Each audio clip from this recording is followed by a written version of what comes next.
Welcome to the Empowered Homes podcast. The purpose of this podcast is to be a resource to connect church and home by growing strong families.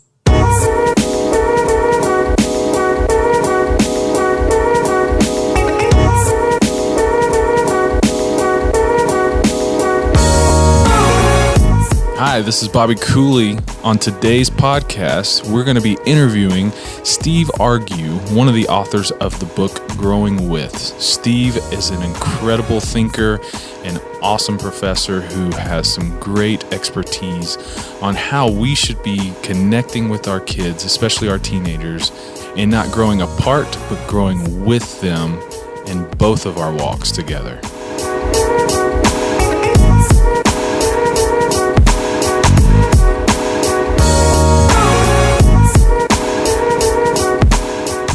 Author and professor and marathon runner, Dr. Steve Argue is with us. Steve is an applied research strategist at Fuller Youth Institute and a faculty member at Fuller Seminary, where he teaches youth, family, cultural programs.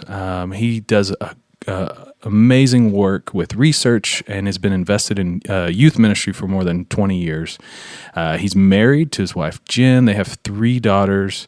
And Steve just a few weeks ago ran the Boston Marathon. Is that right? Yeah, that's right, Bobby. Hey, it's great to be with you. It's great to be with your listeners. So glad we could connect and spend this time together. Yeah, we are so thankful for you giving us some time. The focus today is Steve and another good friend, Kara Powell. You guys just wrote an incredible book. It came out last month, and it's called Growing With, Every Parent's Guide to Helping Teenagers and Young Adults Thrive in Their Faith, Family, and Future. And really, the focus of today, I want to talk about the book and how we can equip our parents here to lead their homes well. So, Steve, tell us a little bit about the book. Yeah, Bobby, thanks. Thanks for your enthusiasm about the book. Kara, my colleague Kara Powell, and I were very, very excited to write it. And we'd like to remind people that, you know, we're professors, we're researchers, but as you mentioned, both Kara and her family and me and my family, we're parents that are like trying to figure this out like everybody else. So there's a lot of hard work that went into the project, but there's also a lot of compassion as well, because we know what it's like to navigate these years. Kara's got kids that are in their teens, and I've got kids that are in their teens and 20s. And so the book is really addressing parenting between the ages of 13 and 29. And so we entitled the book called Growing With, and with that really comes a definition. And what we call growing with, what we mean by that is that it's a mutual journey of intentional growth for both ourselves and our children that trust God to transform us all. Now, there's a lot there, but if we were to unpack that for a second, we believe that growing with is about a mutual journey where, you know, we're always a parent and our child is always our child, but we can parent in a way that closes the relational distance between us as they're growing and as we're changing. And there's intentional growth. You know, our kids need us in crucial and new ways. And so I think what we have to do as parenting, and I'm sure parents recognize this, is that we need to seek new resources instead of defaulting to old patterns.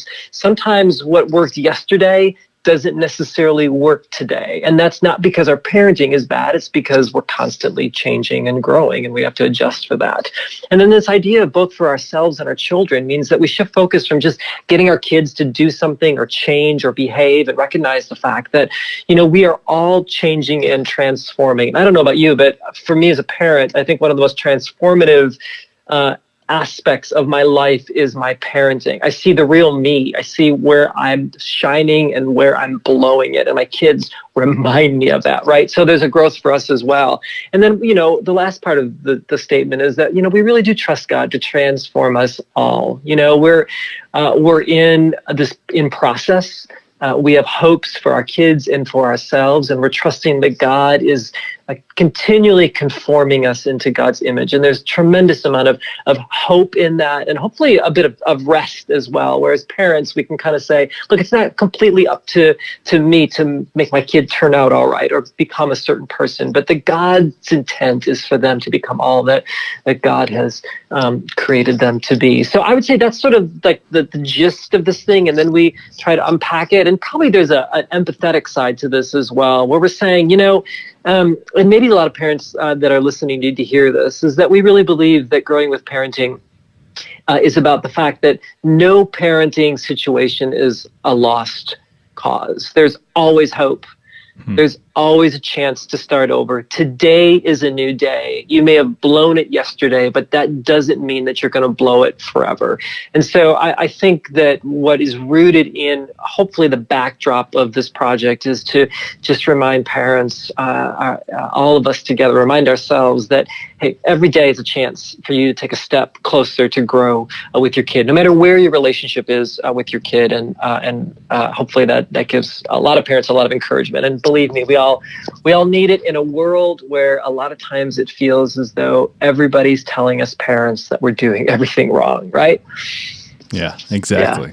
Yeah. And the book is so good, and it really gives a framework for what you say throughout is growing with your kids, not apart, right? And encouraging parents, because we all just we get it. Like we all fall short. We get beat down and we beat ourselves up. And the thing I love about this book, it does really give us some hope that there is tomorrow, and that we can grow, we can get better, because our kids are worth it, Totally.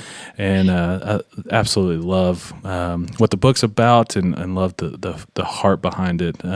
Just so you know, Steve, here at Kingsland, a big part of what we do and what we strive to do is equip our parents. And we use a phrase, primary faith trainers. And we want every parent to be the primary faith trainer in the home. And this is why I wanted you on the show, is to help our parents. How do they, can you tell me kind of how this book can help our parents who are seeking to lead their home? We have so many great families that, man, they're hungry to learn and to grow, to be that primary faith trainer. How can this book help our parents? Yeah, thanks. I think that's a great question, and kudos to all the parents in your community that want that. I think a lot of times parents struggle because I think we all want that, but we don't know necessarily how to do that. And maybe one of the things I'd say about this is, maybe to frame it this way, is that I think it's true that parents are the primary faith trainers, but let's remember that they're not the only faith trainers. And I think this book can help parents if they're willing to read it and talk about it with their spouse or a friend, or another parent, or even in a small group. I think if they're willing to do that, it's designed to bring parenting into supportive conversations where we can grow with our kids and also remember that we can grow with each other as well. We mentioned it already, but I think parenting can be a lonely space. As a matter of fact, I think as parents, we're afraid to actually bring maybe the deep longings or questions or hurts or I don't knows into the public space to talk about it because we look like failures, right?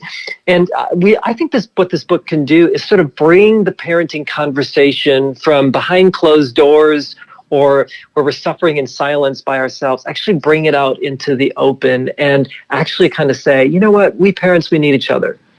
Let's just all admit that it's hard and that we are all sort of muddling through, that every day is a bit of improv. And what we need is some hooks to help us understand where our kids are coming from, take a temperature on how we're reacting to that. And then with the help of God and with the help of the collective wisdom of each other, perhaps we can take a faithful step toward helping and supporting our kids along the way. Another way we talk about this is that we really believe that Growing With is the book that Kara and I say that we wrote the book that we wish that we had when we were youth pastors and younger parents, right? Like it's a way to actually go toward a resource that actually could be helpful. And so we just think that this could be a great way to gather parents together and have these important conversations, especially parents who have kids of teenagers, and then those that are in the 20s as well. The research with those in their 20s is really beginning to show that it just takes longer to grow up, right? And as a result, young people are asking new questions about what it means to grow up, but it's also raising new questions for parents as well, and how they parent their kids as they get older. And so, I think this just gives a great opportunity for parents to actually talk with each other, look at the research, think about and try ways to grow, and hopefully it'll help them along the way. So good.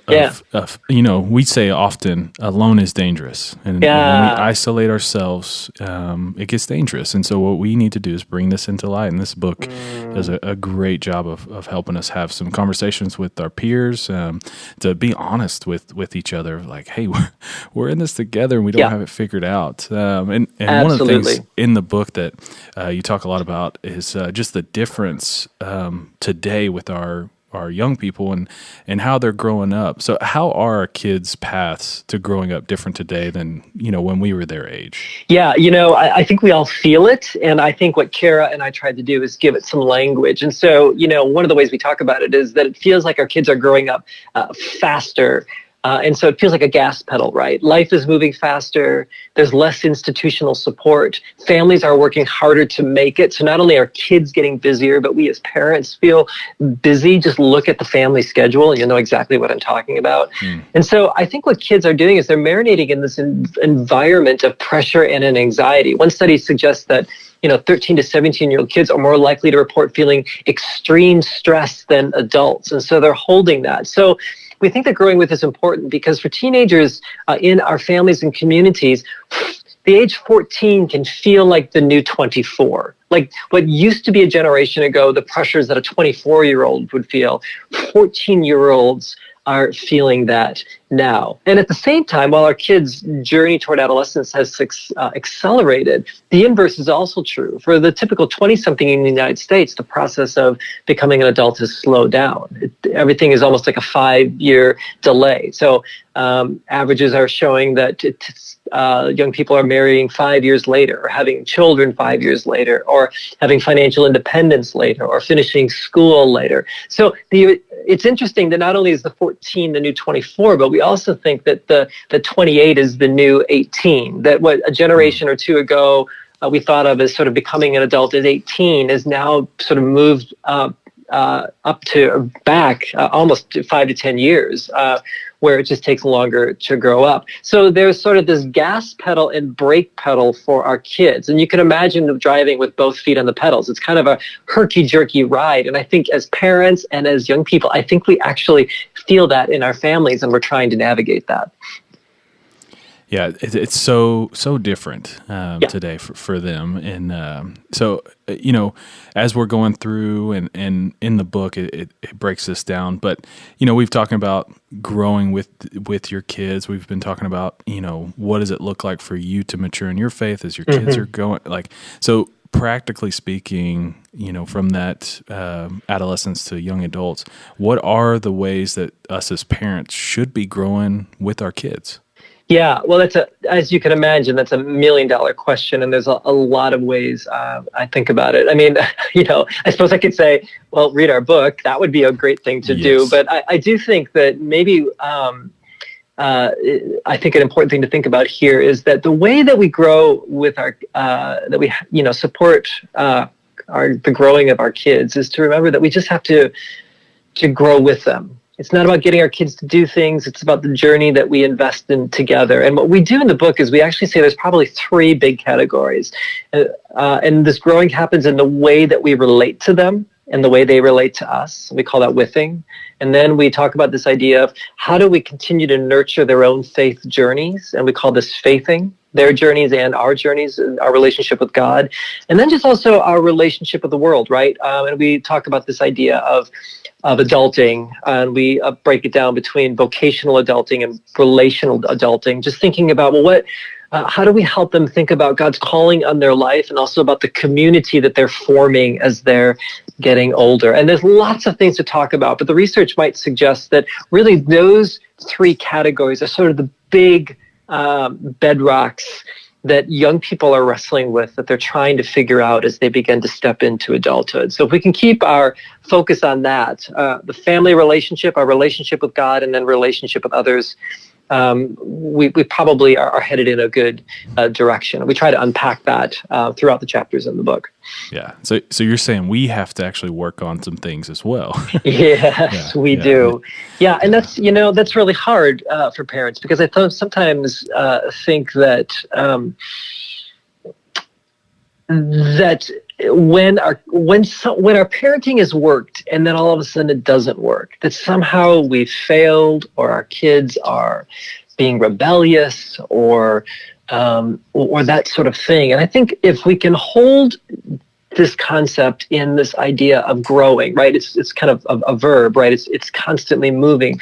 We recognize the fact that it's this generative process that's constantly changing, and we all have to make micro adjustments to actually, I suppose, keep up with our kids, but also pay attention to what's happening with us as well. And so I think what it does is it takes a little pressure off as parents of trying to get it right, but instead waking up each day saying, what does it mean for me to parent my son or my daughter today? What can I do as I think about our relation, like my relationship with my kids, our relationship with God, and our relationship with others as well. Wow, so good. Yeah. And as we're going through every single day, waking up, trying to just be sensitive to that as we lead each kid, who probably in different stages of that, and it can be overwhelming. But I think the heartbeat of just wanting to, because our kids are important, I think speaks volumes. But if I'm sensing that maybe I am failing, or what has worked in the past isn't working right now, like how do I know when I need to kind of change roles or change with how I'm growing as a parent? Well, I mean, sometimes I suppose you can anticipate it, right? I would imagine some of your listeners out there are very well aware, especially in this season of graduation and sort of the ending of a school year, the beginning of another, that perhaps your kid is entering middle school, or leaving middle school and is going to enter high school, or leaving high school and going on to something post-high school, work, job, military, or whatever. And I think as parents, we sort of feel the weight of these major transitions that are sort of embedded in our society, right? So I think those obviously are cues. And this is, I don't know about you, but as I've been a youth pastor and a pastor, and even as an educator, I mean, this is where I get the most questions. Like a parent will be like, oh my gosh, my kid's going into high school. What do I do? Right? I mean, so what we've tried to do in the book is we've tried to identify these different stages, and we call young people learners, explorers, and focusers. And in the book, we unpack that a little bit, but each of them have particular needs along the way. And then we turn around and say, well, what kind of parent does a learner need? Well, they need a teacher. What kind of parent does an explorer need? Well, they need a guide. What kind of parent does a focuser need? Well, they need a resourcer. And the whole point of this is to say, as our kids are entering new stages, we have to ask the question, what kind of parent do they need, so that we can support them in the space that they are in, that they're growing. And so I think what happens a lot of times is when parents misjudge where their kids are at, this is where the frustration comes, or things don't work, or we end up being helicopter parents or distant parents, or whatever it might be. It's that we lose sight of our role as our kids' roles are changing. So that's the part you could probably anticipate, because that comes quite naturally. The other times it just sort of surprises you, right? I mean, kind of what I mentioned, the tactics that you used last year with your kid don't work this year, or for that matter, yesterday, right? Yeah. And so, this is where I think sometimes we do, like I mentioned, we feel a sense of frustration or offense, or we feel hurt.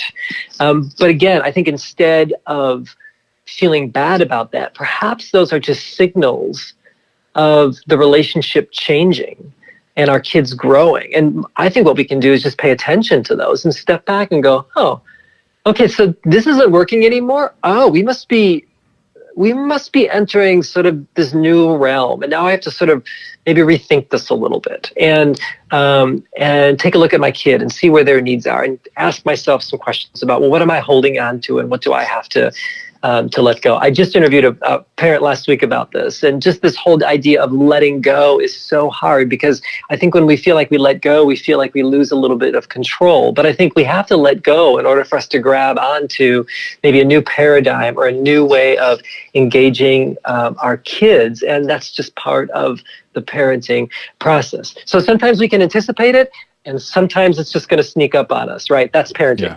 Yeah, absolutely. Absolutely. And, and thinking about, the changing role of us individually. And it's about being intentional. It's about, again, waking up saying, God, how do you want me to lead them today? And being sensitive to the Holy Spirit leading us as we lead them. Talking to our listeners who are married, and I could sense the tension of conflict of, my wife looking at me going, you're doing this wrong. It's time for you to change or change your roles. Like, what are some ways you can help your spouses in growing with your children and like recognize and help them as they're, is that something that maybe popped up in your research? Yeah, I think it's a great question. And if we are all growing, we can't assume that it is, especially if we have a spouse, that we're actually growing at the same rate, right? I mean, we all have different things we're working through. We probably have different things that strike us in different ways.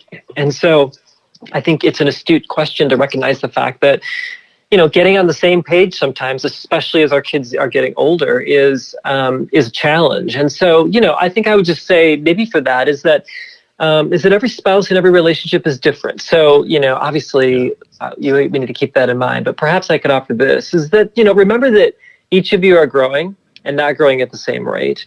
My wife Jen and I, we would always have what we would call the garage talks. And we had a garage, and like something our kids would do, a teenager would do, we'd both look at them and be like, okay, I think there's something in the garage. Can you come help me find it? And we'd have to go and say, okay, so how are we going to handle this one?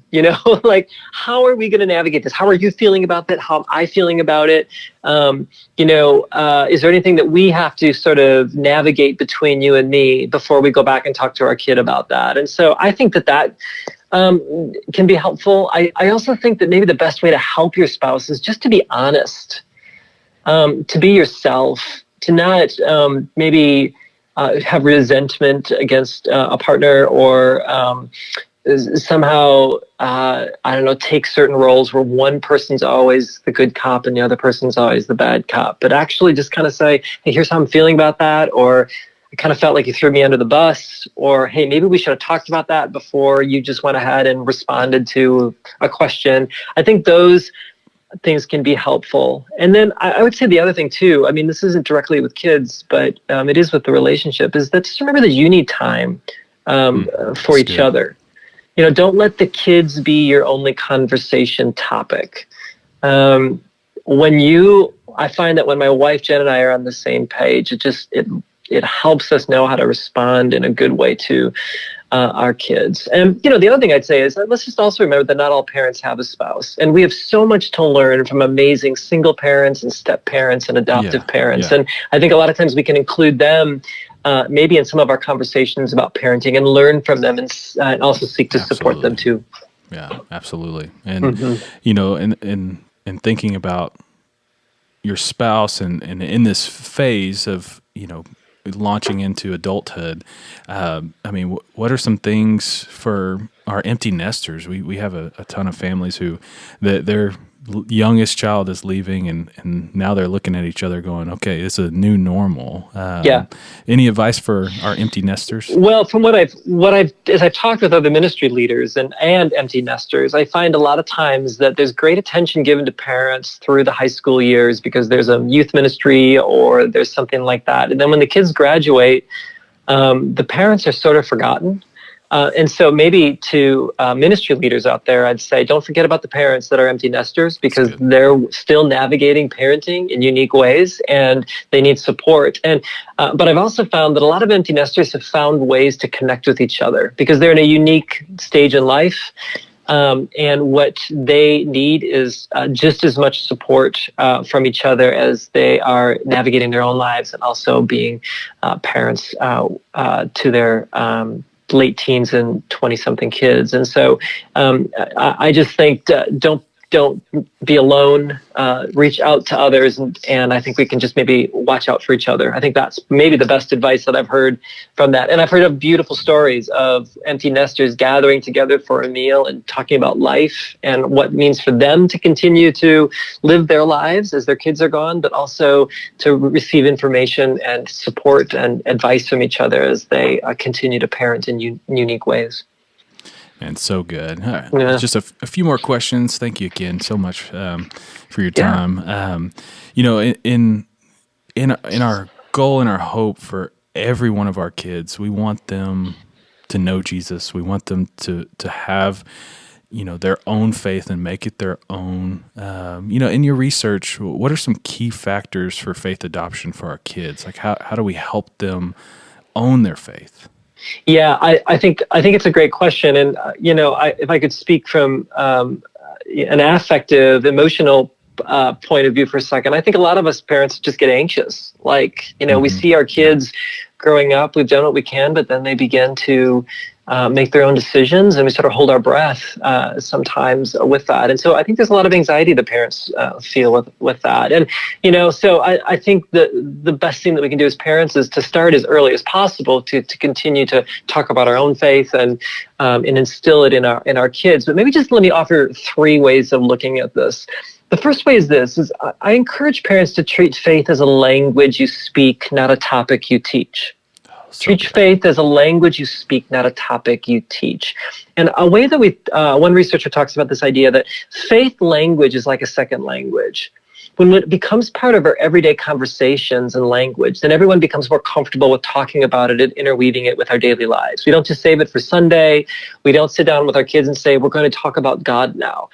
But it's in the everyday things where we share with our kids our own faith stories, or we just say that we're praying for them. That simple thing makes all the difference. I remember with my daughters, I would drive to school with one of them and drive them to school, and then I'd go to work. And in the car, I just, every morning I'd say, okay, so, what can I pray for you for? And she'd tell me, and then I would tell her, and then inevitably I'd be the one praying. I didn't really force it upon her unless she was comfortable. But one of the phrases that I'd always lose at the end is I would say, and may we live today in such a way that we make the world a better place. Okay. So one time we're driving to work and school, and I'm in a bad mood. I don't know. I'm sure no other parents can relate to this. I was not feeling spiritual, right?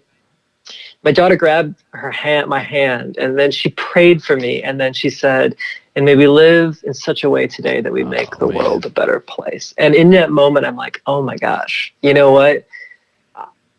She's learning to pray in a natural way because we've just made this part of sort of our everyday thing. I was told once, teach your kid the Lord's Prayer. So I taught my kids the Lord's Prayer. We would pray it at night together. And the last part of that, at least in the version that we would use, we'd say, yours is your kingdom come, you really, yours is the kingdom and the power and the glory forever and ever. Amen. Right. Well, that forever and ever. Amen. Like when we would go to church, like my daughters would kind of give me the eye, like, yeah, this is our prayer forever and ever. Amen. Right. I mean, that's just sort of the language of faith where it doesn't feel churchy. It's just a sort of like what we do. Right. So we've developed fluency when we talk about it as a language rather than just a topic that we teach. Secondly, real quick, is that I think we have to do, and we talk about this in the book, treat faith more as a verb than a noun. We don't just have faith, we faith. And this is what we call faithing. And when we do it that way, I think what we can do is we can expect our kids and our own faithing to shift and to change. It will be filled with doubt. It will morph. It will become. But this is the natural process of growing in one's faith and making one's faith their own.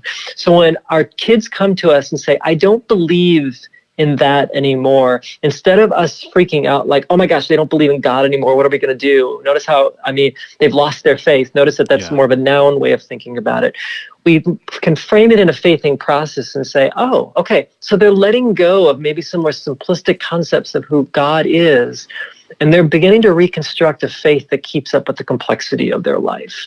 So In the book, we talk about this idea that doubt is actually a friend of faith. It's not an enemy of faith. And what we need to do is hang in there with them and help them think about that. As a matter of fact, with my daughters, as they got older, we'd go out to coffee, and we agreed when we did coffee together that we try to have more serious conversations about life and things like that. And I began to regularly, and I still do this, ask them this question. I say, tell me something you don't believe anymore that you still think I believe. That's good. And then I hold my breath, right? Because that's kind of a scary question. Yeah. But what I want them to know is it's okay for you to share your questions with me. I'm in it with you, and let's make this a conversation piece rather than me shutting that down, right? So, and when I hold faith as a verb, I can do that. And then the last thing I'd say is this, is that some of the research would suggest that we need to recognize that faithing most likely gets passed on to the next generation when it's encased in relational warmth. It's not so much the doctrine that we teach as much as the relationship that we hold with kids. And so young people who perceive relational warmth from their parents are more apt to adopt their parents' religious beliefs than those who are not. So faithing is more than information. It's rooted in a relational dynamic that we have with our kids. So the more we step closer to our kids and remind them that we love them and we're for them and that God has made them and has a plan for them, all that together allows them to actually be open to holding the faith that we're passing on to them rather than having a relational coldness. So, I think that's just important for us to keep in mind. Man, so good, so rich. And thank you for your heart for parents and wanting to help parents and your humbleness to know that you're right there with them and figuring it out. And man, so listeners, if you're listening to this, I want every parent to grab this book. We'll have the link in the description of this podcast. You can grab it, snatch one up. If you're around Kingsland, we'll have plenty of copies around and have them for you. We definitely want this to be a resource for you to continue to grow with your kids. It's incredible. It's just really good stuff. So Steve, thank you so much for your time today. Thank you for your insight and just your heart for parents. One last question. Yeah. Parents are going to give excuses. Well, I'm too busy to read a book, or I've got too much going on, or they're run by their calendars. And I even am remiss to even ask this question, but if they're listening to this podcast, they made it all the way through, what is one thing they can do today to grow with their kids? Yeah. Bobby, thanks so much for having me on. It's an honor to be chatting with you. I'm grateful for the work that you are doing and that Kingsland is doing. And, to all the parents out there, if you do feel overwhelmed and you're busy, hey, we understand. It's a crazy world out there, and Absolutely. We all are trying to make it. And, I think one of the things that I would say is that we actually have a piece of artwork in our home that we've had for a long time that just had these 3 words: tell me more. And I think as you are interacting with your kids and they are unloading something or responding to you or having a conversation with you, instead of being too quick to assume that you know what they're talking about or to quickly give them advice, take a pause and a deep breath and then just ask them that question. Well, tell me more about that, and let them continue to share with you what's actually underneath the surface. I guarantee that for my wife Jen and I, that opened up a deeper understanding of where our kids were coming from. And we got to the real issue that they wanted to talk about. And I think it saved us a lot of misunderstandings along the way. So maybe for a quick piece of advice, maybe that. That's incredible. And those 3 words, I don't know how many times I've shared that with parents as well. And just it's powerful. Even if your kids are telling you something that bores you to tears, it gives so much insight into their world, into what they have going on if you're intentional and you listen. It's just powerful stuff. So, Steve, man, thank you so much for your time. And like I said, the link for the book is going to be in the description here, and we'll have copies around the church, and definitely want every parent to pick up this book and read it. Any final words? Bobby, thanks so much for the time. And parents, may you know that nobody loves your kid the way you do, that every day is a new day, and that even as your kids grow up, you don't have to grow apart. You can grow with them. God bless you. Awesome. Thank you. Thanks for listening to the Empowered Homes podcast. For more content and information to connect church and home, please visit empoweredhomes.org.